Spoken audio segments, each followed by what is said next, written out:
เล็กๆน้อยๆให้ทางลูกๆหลานๆเนาะดังนั้นข้าพเจ้าในนามตั้งนาให้ทั้งเจ้าภาพทั้งสองฝ่ายขอแสดงความทักทายสบายดีเบิดแขกทุกภาคส่วนเนาะและขอบใจมายังทั้งแขกทุกภาคส่วนเอ่ยน้องที่สละเวลามีค่าในมื้อนี้เนาะข้าพเจ้าพร้อมทั้งลูกสาวน้องสาวหรือว่า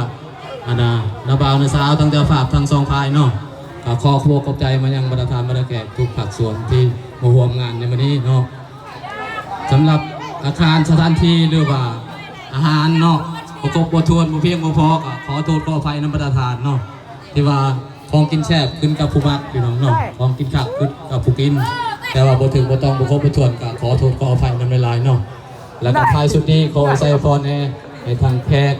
แต่ละโต๊ะแต่ละตังไว้ใส่พรให้ทางไอ้น้องพนักงานทหารตำรวจเนาะที่สละเวลามีการมื้อนี้เจ้าขอขอบใจเนาะ